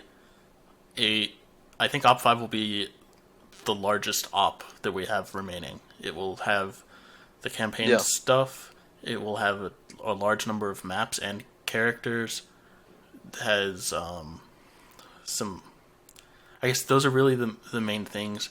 I think going forward, each operation after this, we will continue for most of 2021. I think maybe until about the 2-year mark of the game, we will see 2 or 3 maps per operation and maybe a few characters, and they'll continue just like they did in Gears 4, where they're doing balance changes as necessary, but really not a ton in terms of major features. In my opinion, it really does depend how Operation 5 does and the relaunch does. I think that's what it boils down to. Like, if Operation 5 doesn't meet expectations, I can guarantee the game will just be gone. People will lose interest 100%. That's kind of like the last hope. Yeah, I mean, we had their summit earlier this year, and they said, all right, it takes about 6 months to make a map. This is the time. Yeah. This is the time where we're going to be seeing the fruits of that labor. They put out a roadmap for some stuff, and Operation 5 was the furthest out that they said some big features for. They might have more stuff coming, but this is the furthest out that they said stuff for. Yeah. I really think that this is going to be their big push right now. And the issue with Op5 is that it's kind of, in my opinion, it's not so much a content drop, it's more like an Operation Help, like in Siege. because they're trying to fix all the mistakes the old team has done, or the old leadership, trying to change everything to what people have been asking for since the game launched. Operation 4 was a really big step towards that. I had joked on it was Operation Lifeboat. I mean, if Op4 was Operation Lifeboat, this is Operation Recovery. Honestly, Recovery, really. Yeah, like you're trying to recover everyone back into the game. You're trying to recover the game's integrity, its name. That's all they're trying to do at the moment. But you were talking about the PC community and modding and stuff. I mean, where are they getting their feedback now? In Gears 4, they did at least 3 surveys, three surveys that I was aware of. I was invited to do 2, and of course you had to sign a non-disclosure not to talk about it. So I won't mention anything in particular. But they did 3 big surveys. And like I said, 2 of them I participated in, so I know what the questions were and what they were looking for. In Gears 5, nothing. I think they're relying more on, they see Twitter, forums, Reddit, they're gathering feedback there. They have their own internal I know you did research. say they pulled the Reddit questions the other day, right? Yeah. I mean, pulling the Reddit questions the other day, that's like, okay, there's a list of questions I compiled from Reddit users on what they want asked on the developer stream. So that wasn't anything huge. I feel like that's the type of thing that they used to do weekly. But I mean, like, it depends on whoever the new community manager is. I mean, that could change. I mean, the new community manager could be more based on Reddit, and I think that'd be better for the game because I feel like Twitter, it's very easy to lose kind of like the messages that are being sent to you. While on Reddit, it's being upvoted. You know what's the highly requested thing. You can go from there. I mean, if you look at what RuneScape used to do, especially with old school, every week, the JMod would come on, post a thread on the Reddit and be like, okay, send your questions here. They'll get the questions from that Reddit thread, and that's all they answer. So they know what's been answered already, and they know exactly what kind of new issues are coming in. If you look at TC, they don't even know what's been answered already. They just get the same questions again and again. I mean, again and again. Yeah. When I used to run the thread when it was on the forums for Epic, when they used to do the Rodcast type thing, I ran the question collection thread there, and they printed that out every time that they did one. Yeah. And they looked at the chat a little bit, but it was every week they answered like 75-80% of the questions that were in that thread. Yeah. Chat should be there more for follow-up. You think of an idea, that might be an answer to that question. It's literally what RuneScape does. Like, RuneScape gets memed on, but their community side of things is brilliant. You get the question, you answer the question, you throw a poll to the chat, what do you think? And they go from there. That's really the way they should be doing it. Yeah. Alright, we've been going for, an hour 45 now? Let's start to wrap things up here. So we'll cycle around the room and just say whatever your closing thoughts are, just closing thoughts about the general topics that we've talked about today, and you can let know people where they can find you online. Of course, as always, I'm going to have the links to all of your channels and stuff down in the description of the YouTube video. But Terry, we'll start with you and go around the room. Just to wrap things up, I mean, TC really shouldn't be ignoring the PC side of things, especially a potential modding community. Look at what's been happening with Gears 1. Look what's been happening with the Elite Gears 3 builds. Even if people aren't going to be playing those maps, people want to make maps. People will make content for you. You can share that content. You can embrace that content. You can have communities grow out of that content. If we just get modding tools like a UE editor similar to Gears 1, you'd be surprised the longevity that Gears will have on PC. I mean, they kind of mentioned it with Gears Tactics, but there was no modding tools with it at all. There's so many opportunities being missed out. There needs to be a dedicated PC team in the coalition, because there isn't one right now, and it shows. We have issues still with AMD graphics cards. We had the video crashing card issue that lasted for over nearly 2 years. I still can't play Gears 4, by the way. I mean, there you are. We need a PC team that looks at the PC side of things and fixes PC issues, because we don't have that. And there's a reason why the game's not growing as much as it can on PC. It's because I know that TC have done stuff for PC in the past, especially with Gears 4. But it's not really showing to most people. It's not really mainstream in terms of, they show it's being cared for. It just looks like an afterthought, unfortunately. So just don't ignore the PC side and really embrace what PC can do for your franchise. Because Gears 1 did, and even though Gears 1 had issues on PC back in the day, that map creator did wonders, let me tell you. Yeah. All right. Slipping, you have any closing comments? Oh, I'll be honest with you. My biggest wish is that Op5 will not be a game-breaking update.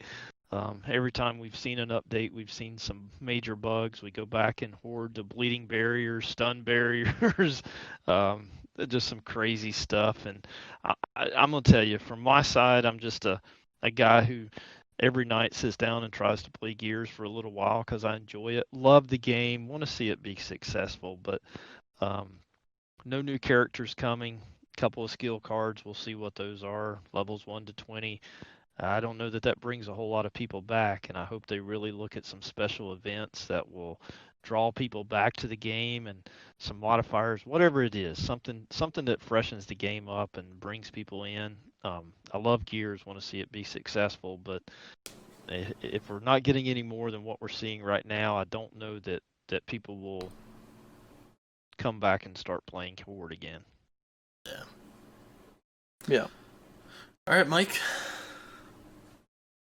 I mean, I think we all just agree on that it just needs to be more community focused, more of a community idea with either maps or game modes and whatnot. And that's kind of where I feel the same thing is, what more do we as a community want, and what, how Terry was saying with, RuneScape and whatnot, with a poll system. I think that would be really cool. And with how things are now, you could even throw that right in the game. But I mean, just make more things available for Escape, because I like Escape personally, but that we won't go too far into that. And nerf the Talon pistol. I hate that thing. What are you on about? It's an amazing weapon. You can just do like on TDM all the time. It's how I win TDM solos, because it's just a broken weapon. That and the retro, just you can win 1v5s easily. Trust me, I've done it. See, the retro I'm not too worried about because it's a assault rifle, but a pistol you should be. You should be, bro. I'll try it out tonight when I play. Oh, you will never go back.